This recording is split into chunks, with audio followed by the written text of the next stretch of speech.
Hola, ¿cómo están? Bienvenidos. Mi nombre es Ernesto Silva, prorector de la Universidad del Desarrollo, y quiero darles la bienvenida a nuestro ciclo Ciudadano UDD. En esta oportunidad en particular, para nuestro capítulo sobre el debate constituyente, que está teniendo lugar en Chile y que ha abarcado gran parte de las discusiones en la opinión pública de los últimos y de los próximos meses de todas maneras. Tenemos la suerte de estar acompañados con dos muy buenos invitados. Guillermo Burr, sociólogo, magíster, muy bueno además, experto en número y matemático. También por Eugenio Guzmán, decano de nuestra Facultad de Gobierno, sociólogo, magíster también en London School of Economics. Guillermo, Eugenio, ¿cómo están? Muy bienvenidos. Muchas gracias. Encantados por la invitación. Bien, vamos a abrir la conversación. Es muy importante, a raíz del debate constituyente que está teniendo lugar, preguntarnos qué está pasando en el mundo, qué pasa con las constituciones. Pero antes de eso, quizás algunas ideas centrales, Guillermo y Eugenio, para poder compartir sobre para qué están las constituciones. Déjenme partir con algunas ideas que ustedes las puedan ir complementando. Las constituciones pueden tener distintas manifestaciones, ¿verdad? La verdad es que uno las mira en primer lugar como que los seres humanos, cuando vivimos juntos, necesitamos ciertas reglas para interactuar. En la medida que existen reglas, se disminuye la incertidumbre. No tenemos que cada vez estar poniéndonos de acuerdo cómo interactuar. Y para que esas reglas nos den un marco, las democracias y los sistemas políticos han ido estableciendo reglas básicas o constituciones. Y la pregunta es, ¿qué deben regular? ¿Hasta dónde deben llegar? ¿Qué tipo de desafíos deben abordar? Hay distintas miradas, ¿verdad? Algunos plantean, por ejemplo, que las constituciones lo que tienen que lograr es establecer cómo administrar nuestras discrepancias. Así, por ejemplo, lo relevante para esas personas sería que cada uno de nosotros tiene un proyecto de vida, una meta, un sueño, algo propio que quiere desarrollar. Y la constitución pasa a ser las reglas del juego que facilitan o permiten que cada uno pueda desarrollar su proyecto de vida. De esa manera, las constituciones se transforman en reglas de cómo administrar diferencias o discrepancias. Hay otros, Guillermo y Eugenio, que tienen una mirada un poco diferente y buscan que las constituciones sean como plasmar un sueño compartido. Ese sueño compartido pudiera ser como una especie de ideal que vive una sociedad, alguna especie de sueño o mirada compartida por los ciudadanos, para lo cual la pregunta central ahí es cómo se manifiesta esa preferencia grupal. Esas y otras son parte de los debates. Déjenme plantearles a mí cómo creo que vienen algunas discusiones concretas en Chile al debatir la Constitución. Lo primero es que creo que este va a ser un debate central de distribución del poder. Y les propongo que lo puedan abordar al mirar los debates en el mundo en al menos tres planos. El primer plano de distribución del poder es el poder en los representantes o el poder en la ciudadanía. Hemos visto en los últimos años, creo que con bastante más fuerza que lo que se observaba antes, mayores cuestionamientos a la democracia representativa como forma de organización. Y las personas tratando de participar de manera mucho más directa, algunos de ellos, en la deliberación. Entonces la primera pregunta o tensión de poder es ¿dónde va a estar el énfasis en el poder? ¿En las autoridades, en los representantes elegidos o más fuerte en la ciudadanía o en las personas? Tensión número uno. Una segunda tensión que está muy presente hoy día y creo que va a seguir tomando fuerza es la tensión entre el poder central versus el poder local. Recordemos que Chile está en medio de un ejercicio nuevo, que es instalar poder en los gobiernos subnacionales o en los gobiernos locales. Hemos elegido hace pocos meses atrás a los gobernadores regionales, después de haber tenido una tradición muy central durante siglos. Y por lo tanto va a venir una tensión muy fuerte entre, por ejemplo, dónde radicar el poder, más en el gobierno central o más en los gobiernos regionales o locales. Y hay una tercera tensión que sugiero que ustedes también puedan abordar, que es la tensión de cuánto declaramos en una constitución versus cuánto somos capaces de resguardar. En esta tensión, la pregunta que yo planteo es cuántos derechos declarar, promover o resguardar. Suele ser un tema de interés para muchos de decir, ojalá muchos derechos estén resguardados. Otros, en cambio, contestan, ¿y qué pasa en los países donde se han declarado muchos? ¿Han logrado mayor bienestar los países donde eso sucede? ¿Tiene algo que ver la extensión de los textos de las constituciones, la cantidad de palabras, por ejemplo, con el progreso, la protección del Estado de Derecho y el bienestar de los ciudadanos de esos países? Creo que con esto tenemos, al menos para abrir la conversación, y quizás Eugenio y Guillermo Les ofrezco a ustedes la palabra para que nos puedan contar en qué han estado trabajando y cómo nos aproximamos a estos debates. Bien, déjame hacer una pequeña introducción, Guillermo. Yo creo que va a ser clave que tú describas la metodología, en gran parte tú te has hecho cargo y siempre en este tipo de cuestiones es importante describir con lo robusto que es un trabajo de esta naturaleza. Y antes de entrar en esta conversación, ¿no es cierto? Guillermo mencionaba lo siguiente, ¿cuál es la motivación? Y la motivación ha sido precisamente saber qué sabemos de las otras constituciones, ¿no es cierto? De otras constituciones del mundo. Afortunadamente, esto no es nuevo, también lo conversábamos antes de venir para acá, ya Aristóteles hizo este texto, la Constitución de Atenas, que es una colección de constituciones, e incluso la política es eso, ¿no es verdad? Y eso, bueno, si bien el tiempo se fue perdiendo, el mundo no funcionó durante siglos, decenas de siglos de esa manera, a partir de la Revolución Francesa empiezan a surgir regímenes que demandan la necesidad de tener este set de reglas que tú mencionas, ¿no es cierto? Y ya en el siglo XIX se hicieron, a principios del XX, se hicieron trabajos de recopilación de esa información y más afortunadamente también para nosotros, para el trabajo cuantitativo que Guillermo se va a referir, Gisborne, Elkin y Melton, creo que, se dedicaron a recolectar una serie de información sobre constituciones en el mundo que se agregaba a las otras constituciones que habían sido recopiladas desde el siglo XVIII o XIX, más bien dicho, hasta principios del XX.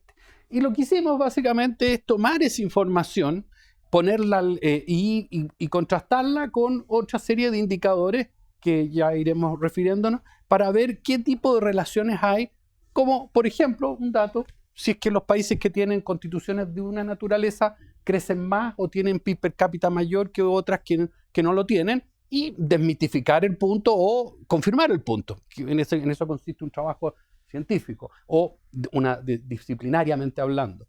Y producto de eso tomamos esa base de datos y empezamos a tener algunos resultados.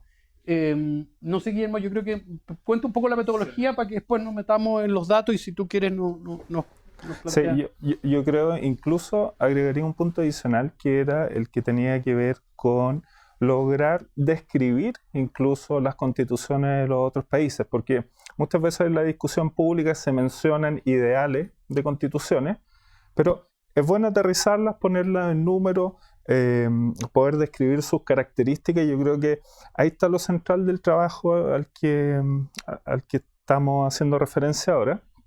Y nos encontramos con cuestiones bien interesantes al hacerlo.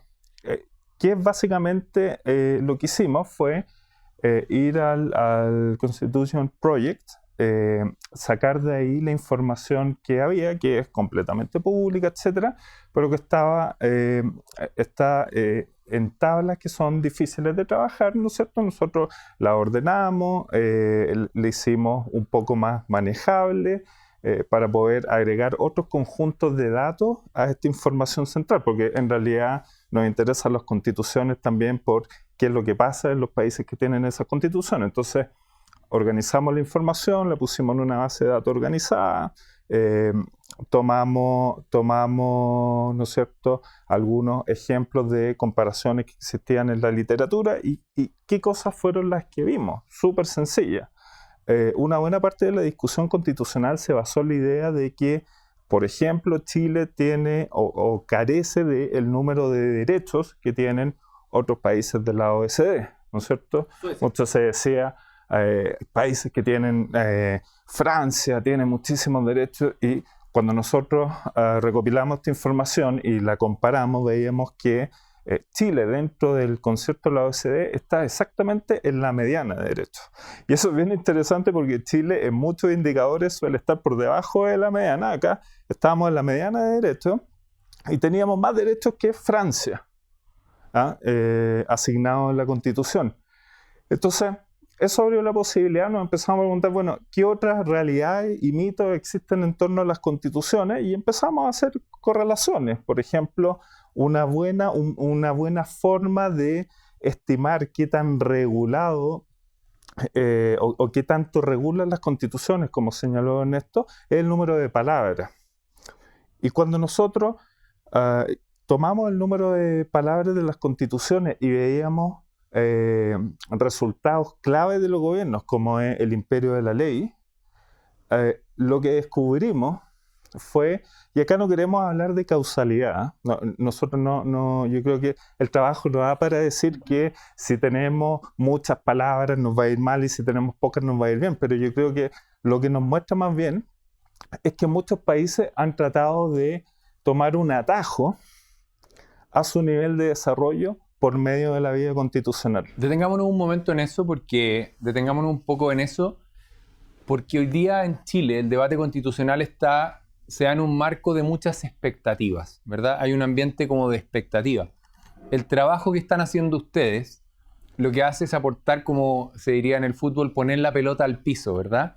Y tratar de mirar un poco con calma qué producen estas decisiones. Entonces, Eugenio y Guillermo, ¿cuáles son las cosas concretas que fueron a mirar y las empezaron a analizar en relación a qué? Acabas de mencionar, por ejemplo, derechos y cantidad de palabras, y también hablaste de cosas a observar, como el imperio de la ley.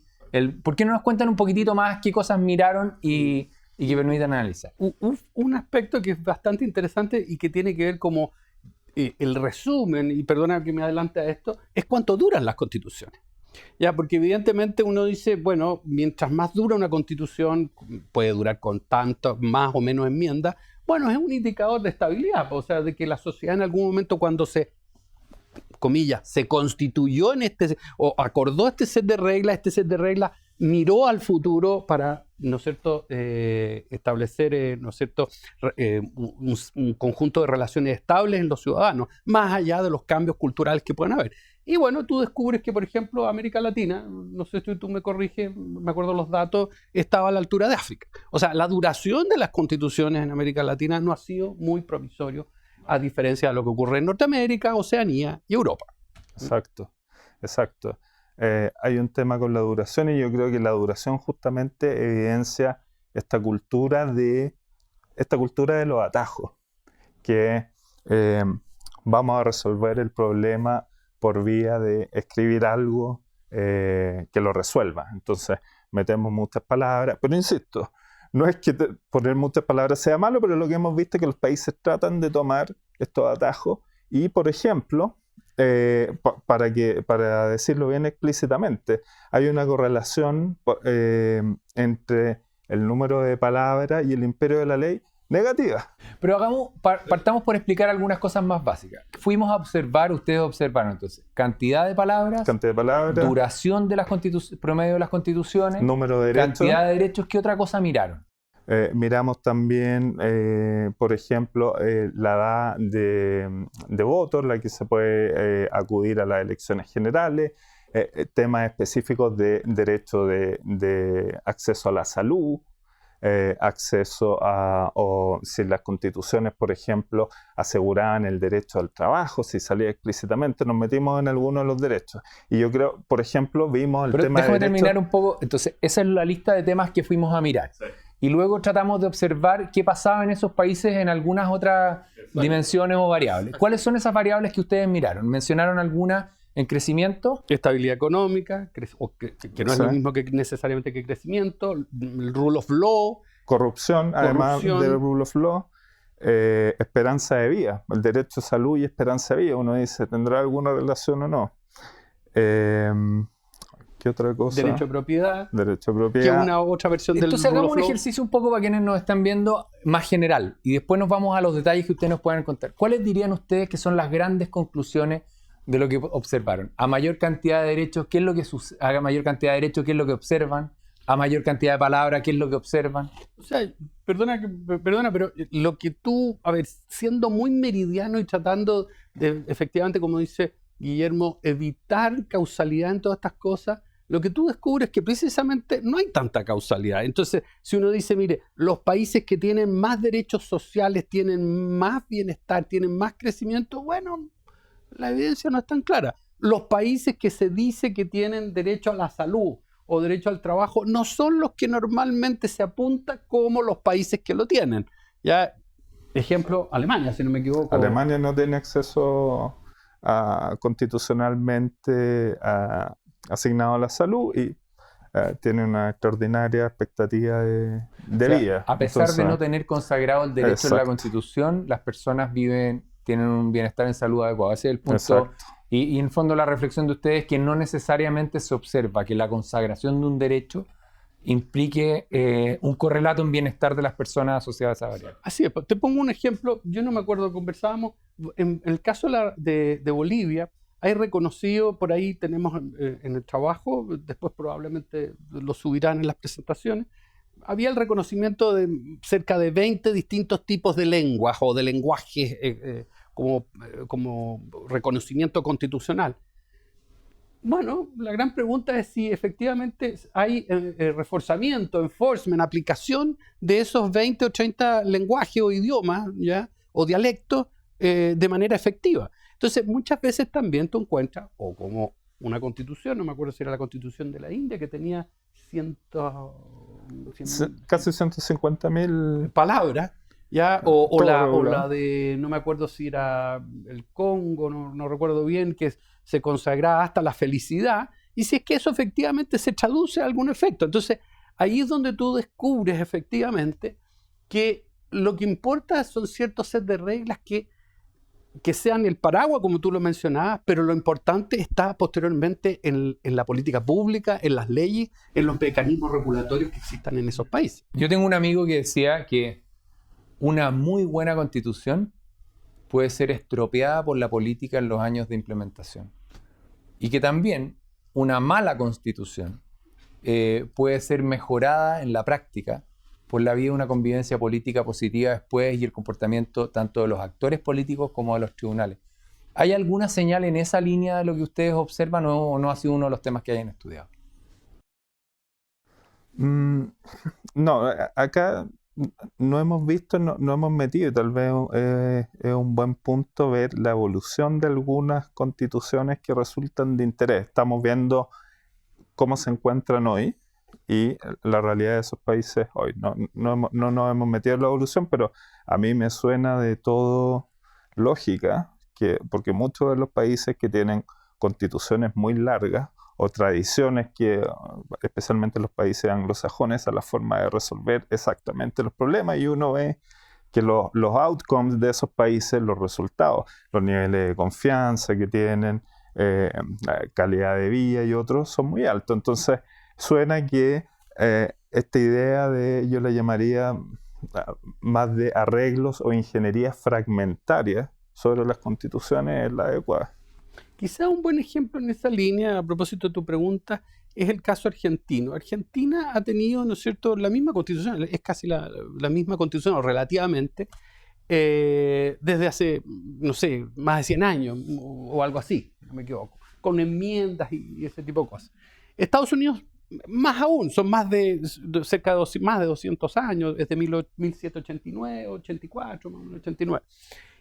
Pero ahí tú tienes dos casos extremos en donde los consensos políticos han llevado a un buen funcionamiento en ciertos, o han generado outcomes, como dices tú, que obviamente han sido productivos, han sido beneficiosos para la sociedad en su conjunto, al menos en términos comparativos. Y Argentina, en donde no ha habido consenso, sobre todo en los últimos 50, 70 años, es todo lo contrario. Entonces, ahí tú ves que de repente la calidad de la política o la calidad o la existencia o no de consenso determina un resultado y otro, a pesar de, ¿no es cierto?, que la Constitución diga cosas muy interesantes y muy buenas. Exacto.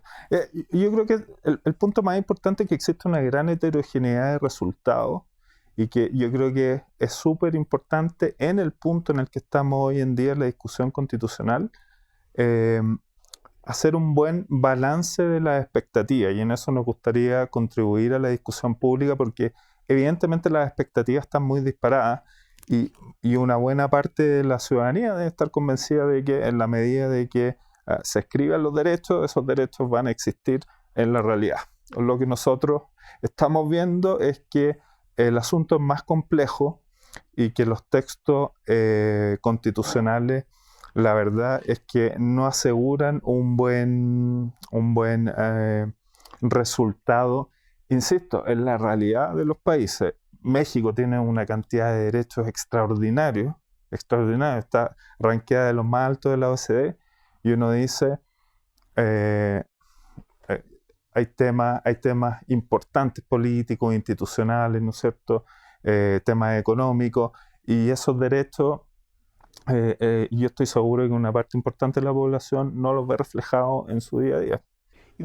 Te puedo hacer un alcance a propósito de eso mismo, porque también, de algún modo, siempre se olvida que estas reglas, como tú dices, operan dentro de lo que podríamos llamar dos ámbitos de realidad: lo cultural, o tres, lo institucional, o sea, qué sistema institucional tienen esos países, y la cultura política, a diferencia de la cultura en general que existen en esos países. Entonces, un país fragmentado políticamente porque siempre lo ha estado, sus élites han sido fragmentadas, o porque tienen reglas muy febles, o la sociedad es muy porosa, obviamente va a generar resultados muy distintos en un caso u otro. Déjenme, de lo que estamos conversando ahora, surge que una cosa es el texto y otra es el proceso y el contexto, ¿verdad? Eso es un poco lo que podríamos decir, ¿verdad? O sea, el resultado de un país tiene que ver no solo con el texto de la Constitución, sino también con su entorno cultural,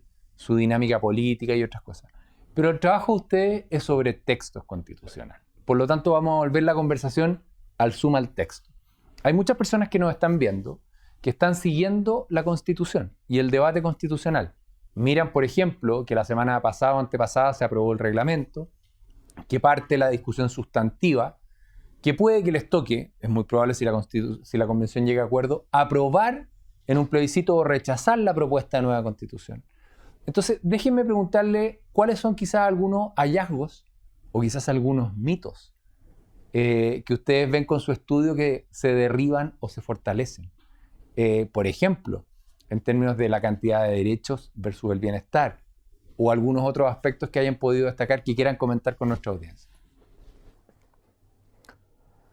Yo insisto que para mí el punto más, tal vez el más central de lo que estamos viendo, tiene que ver justamente con eso, que son los derechos. La base de datos que nosotros ocupamos tiene un catálogo bien completo de derechos, y insisto, la heterogeneidad de los resultados de los países que aseguran muchos derechos, o sea, verdaderamente lo que uno ve es que es muy peligroso, resulta muy peligroso hacer o generar la expectativa de que el texto va a modificar la realidad. Eso es lo que estamos viendo. Yo insisto, mi hipótesis es que en algún momento los países toman el atajo de tratar de cambiar la realidad con los textos. Eso es para mí la conclusión principal, y creo que ese es uno de los mayores probablemente problemas que podríamos enfrentar con el proceso que estamos viviendo. Bueno, en esa misma línea, fíjate, hay varios cuadros que acá tenemos. Uno tiene que ver con el derecho a la salud. O sea, tú descubres que no se asegura en ninguno de los países que suele uno pensar que se aseguraría. O sea, el ejemplo típico, mire, queremos parecernos a los países nórdicos. Bueno, eso no está asegurado el derecho a la salud, por ejemplo, o el derecho al trabajo.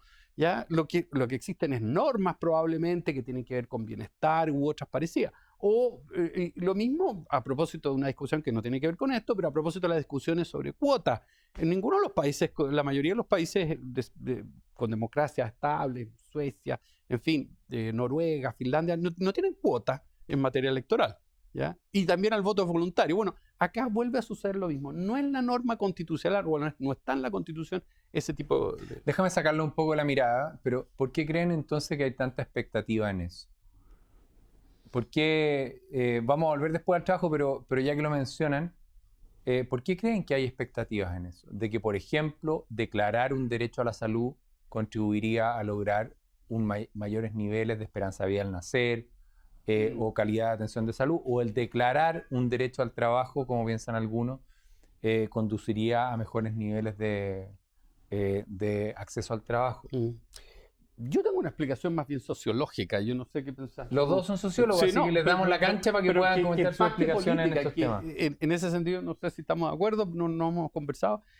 bueno, Chile es una sociedad empapada y surge como, de alguna manera, que transpira una forma de iluminismo. Tantas veces se ha dicho este cuento, esta historia, ¿no es cierto?, que en Chile se vende la ley en la calle, que por muy repetido vale la pena seguir repitiéndolo, pero en muy pocas partes, yo no sé, en alguna parte del mundo también que se venda la ley en la calle. O sea, esa pretensión o esa, de alguna manera, esa promesa que la ley ya es el mecanismo para la solución de los problemas. Por lo tanto, cambiando la ley, ya cambiamos la vida de las personas. Eso es iluminismo, básicamente. Es el típico enlightenment francés que se expresa después en el positivismo, que creemos que, no, mire, pasó tal hecho y en vez de revisar administrativamente por qué ocurrió, inmediatamente se nos ocurre que la forma más, comillas, barata o fácil es cambiar la ley. Yo creo que ese es un factor cultural muy profundo y muy, a veces, no muy afortunado, que afecta a nuestra política. Sí, yo recuerdo haber escuchado al ex contralor, que empezaba a asustarlo diciendo ya vamos en la ley 20.000, la explosión de leyes. Yo la verdad es que creo que es una materia o sea, es una súper buena pregunta en esto y daría como para hacer una investigación seria del hecho. Yo quisiera apoyarme en esa pregunta para decir algo un poco distinto, que muchos países han caído en esta misma idea de arreglar la realidad a través de las constituciones, y yo creo que este trabajo lo que llama es a mirar a esos países, ver qué es lo que ha pasado después de que han entrado en este ciclo de arreglar la realidad vía constitucional y cómo le ha ido. Yo creo que ese mensaje es súper importante y creo que lo que a mí me gustaría humildemente con este trabajo que estamos haciendo es poder difundir esa idea y que la gente pueda saber, oye, los países que han entrado en estas discusiones y han hecho estallar sus derechos, bueno, ¿qué es lo que ha pasado con ellos? Déjame hacer una pregunta en eso, si es que el proyecto que han trabajado lo captura o no, o si puede ser un tema que les parezca de interés mirarlo. Tomemos el caso de los derechos, por ejemplo. ¿Les ha tocado analizar cambios en declaraciones de derechos en un país? Por ejemplo, imaginémonos que un país X, voy a poner cualquiera, Brasil, tenía en su constitución A 10 derechos y en su constitución B, 50 años después, declaró 30 derechos.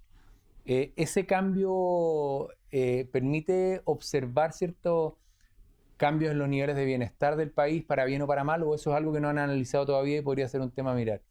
Buen punto. Esto a raíz, lo pregunto porque... Sí, es un experimento natural, es muy interesante. A raíz de tu punto que estás planteando y porque en el fondo en Chile estamos en un proceso de cambio. Sí. Y yo creo que las personas se hacen o nos hacemos la pregunta de cómo va a estar Chile después de este cambio. Más que solamente en mirar cantidad de derechos, cantidad de palabras que implican estos procesos de cambio. Exacto. Yo creo que es un tema que vamos a abordar porque seguimos trabajando en esto. La base lo permite también. La base lo permite, hay que abordarlo y ahí podríamos empezar además a sacar conclusiones un poco más fuertes respecto a si ese tipo de cambios conviene o no y cómo le ha ido. Efectivamente. Sí. O sea, en realidad lo que tú dices ahí nos permite ver, ¿no es cierto? Es un cuasi experimento en definitiva y en ese sentido sería muy útil. Así que lo vamos a tomar en cuenta. Déjame volver ahora al trabajo mismo. Hemos analizado el problema que ustedes plantean por tema, por así decirlo. Cantidad de palabras, cantidad de derechos que se declaran. Pero yo creo que a las personas que nos están viendo también les interesan casos. Coméntenme algunos casos que puedan ser de interés. Algo mencionaste, Eugenio, de la India con la cantidad de palabras. O Guillermo, tú mencionaste algo de México con la cantidad de derechos. ¿Por qué no comentamos algunos de los casos que llaman la atención al hacer este estudio comparativo de países en términos de estas dimensiones? Sí. Bueno, dentro de la OECD, México es el que tiene uno de los que tiene más derechos y de hecho, esto es súper interesante porque la base de datos que estamos ocupando identifica 107, tiene un catálogo de 117 tipos de derechos, ¿ya? Y hay países que casi los tienen todos, o sea, todo derecho inimaginable está dentro de la Constitución y uno de ellos es México. Nosotros estamos justo en la mediana de la OCDE son 48 derechos sociales, nosotros tenemos 46, y curiosamente tenemos mucho más que, por ejemplo, Francia, Austria, Dinamarca, para hacerse una idea de lo que esto significa. En el número de palabras... Déjame preguntártelo, solo si podemos volver a esa lámina que estás compartiendo. ¿Qué países con mayores niveles de bienestar y desarrollo tienen más derechos que Chile? O sea, así como me estaban mencionando ejemplos de países... También hay, es que yo creo, por ejemplo, Japón tiene algunos derechos más que nosotros. Entonces, hay países...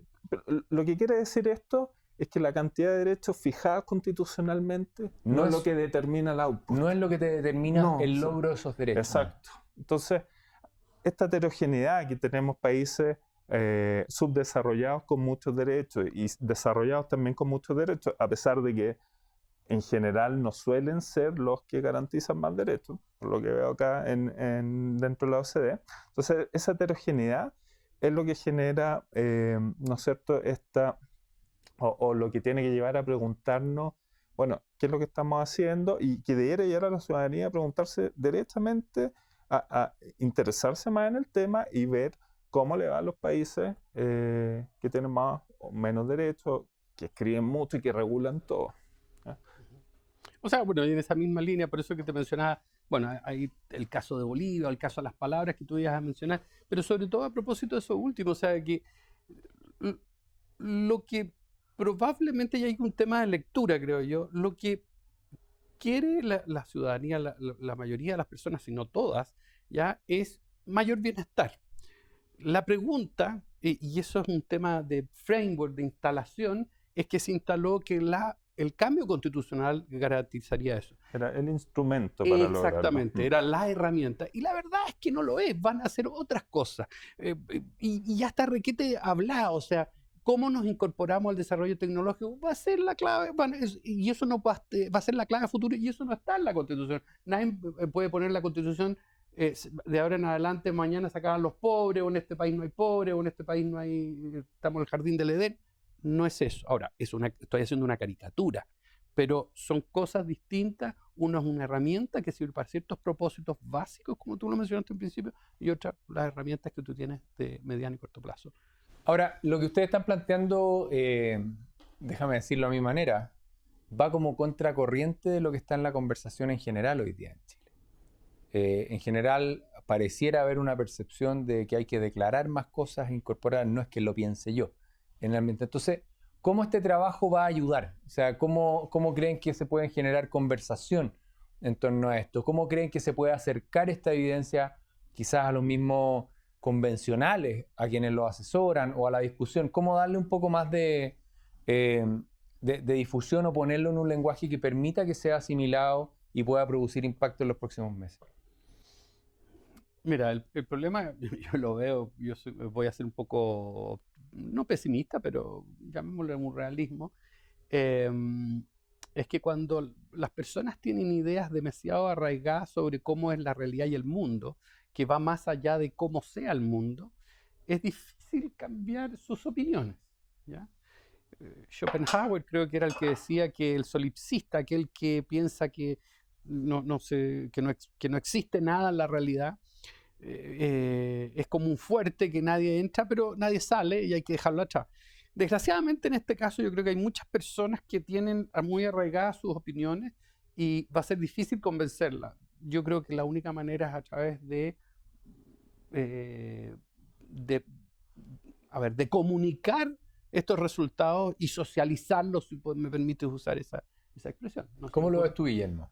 Yo creo que también como lo veo yo, la única respuesta o una parte muy importante de la población ha estado sometida a la idea, y digo sometida no rigurosamente, a la idea de que existe un solo instrumento para resolver sus problemas.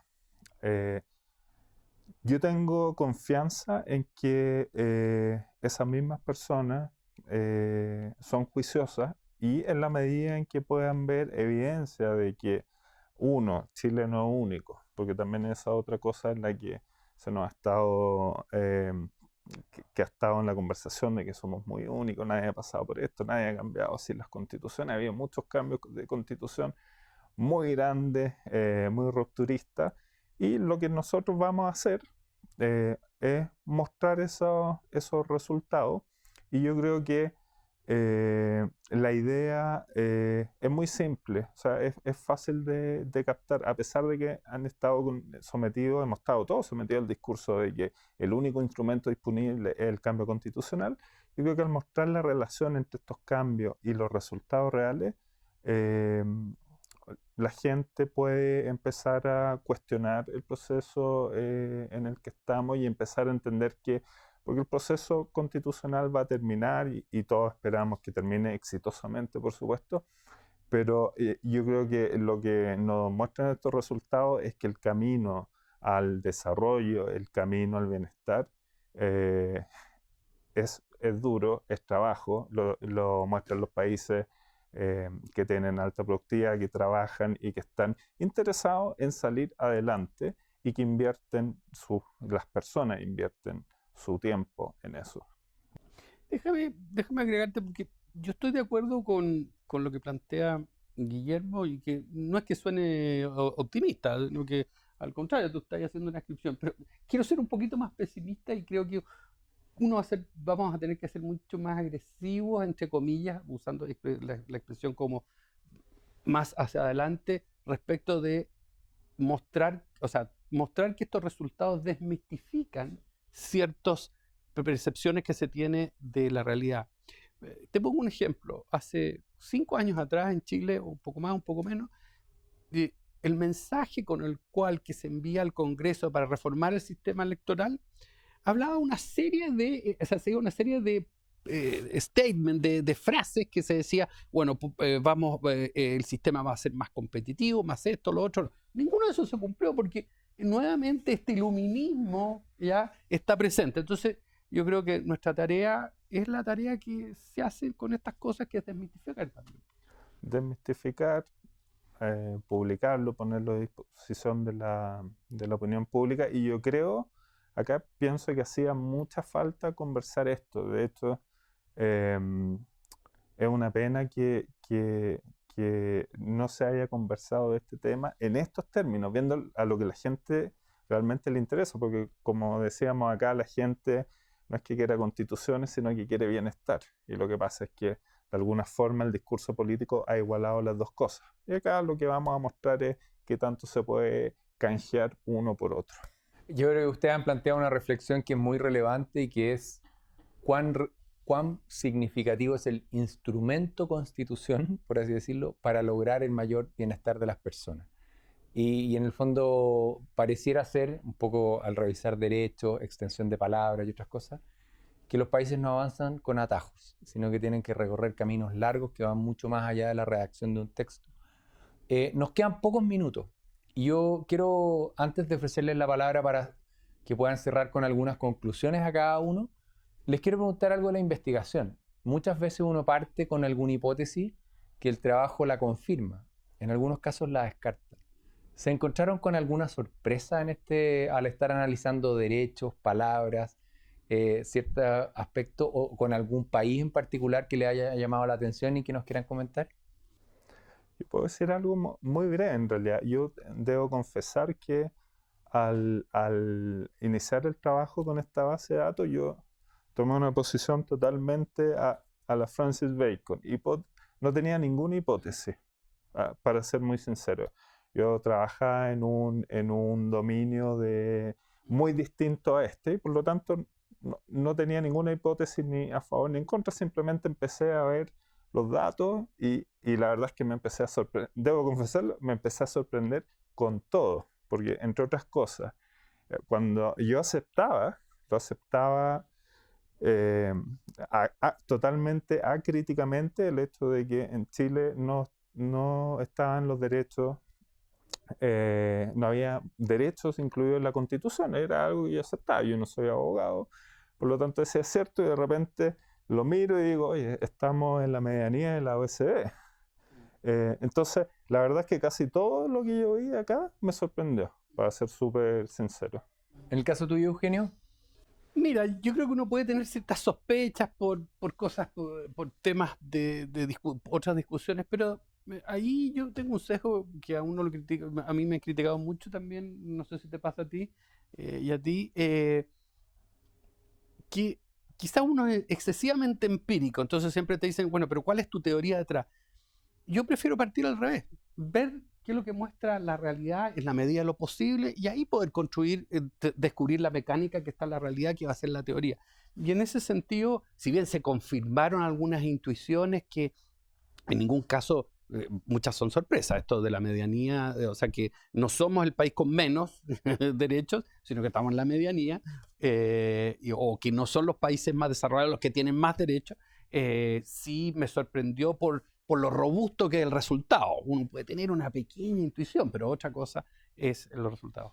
Antes de que vaya a la conclusión, y quizás también una pregunta para seguir mirando, se observa que quizás cierto grupo de derechos definidos sí generan cierta correlación con crecimiento y bienestar o progreso de los países.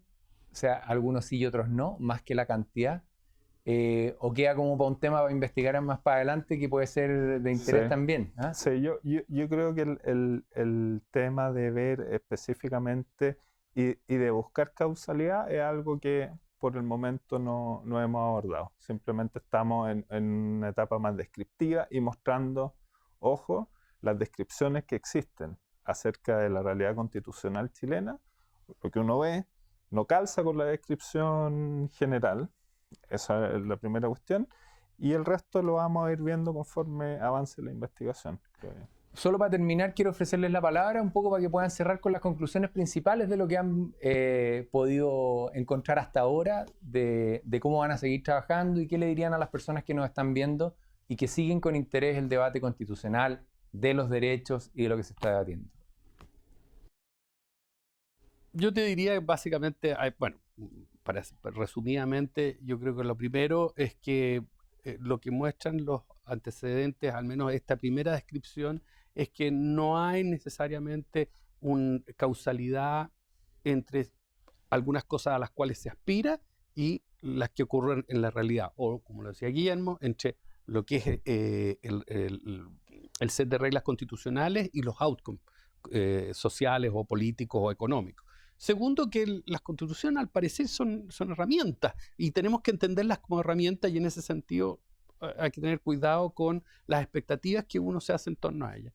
Y te diría que lo tercero es que es básico para la comprensión y avance en un proceso como este es mirar lo que está ocurriendo o lo que ha ocurrido en otras realidades. Guillermo. Sí, yo creo que el mayor descubrimiento, si se pudiera llamar tal, de este trabajo, quiero insistir, es la diferencia que hay entre las descripciones que corren hoy en día acerca de lo que es nuestra Constitución y lo que en realidad es. Simplemente a nivel descriptivo. Ese es un gran descubrimiento para mí. ¿Ah? Entonces...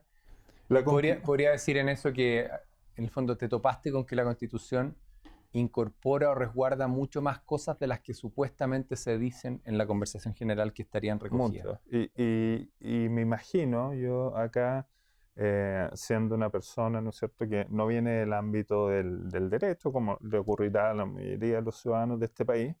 Entonces, la primera conclusión que yo saco dado eso es súper importante que las personas, porque todos vamos a tener que votar en esto, y que se informen exactamente de qué es lo que estamos reemplazando y con qué lo vamos a reemplazar, porque si son como yo, se van a llevar una buena sorpresa. Lo segundo, ya lo dijo Eugenio, creo que no cabe reiterar mucho más, es lo escrito no reemplaza la labor que tenemos que hacer todas las personas trabajando, ¿no es cierto? Un texto no hace magia, eso es lo segundo. Y lo tercero es, por supuesto, invitarlo hacia lo que vamos a estar haciendo en el futuro para que lo vean de los países que han estado en transiciones parecidas a las nuestras y que han tomado distintos caminos, ver cómo le ha ido. Bien. Eso. Bueno, yo a nombre de la Universidad del Desarrollo le quiero agradecer a Guillermo Bur, a Eugenio Guzmán. Creo que ha sido muy interesante lo que han empezado a trabajar. Creo que tienen mucho por desarrollarse hacia adelante. Estamos cerrando de esta manera nuestra conversación constituyente. A nombre de la universidad también quiero invitarlos a seguir estos procesos y estas dinámicas y en particular dar hoy día por concluido nuestra conversación constituyente en este ciclo Ciudadano UDD que los animamos a seguir siguiendo y participando. Muchas gracias.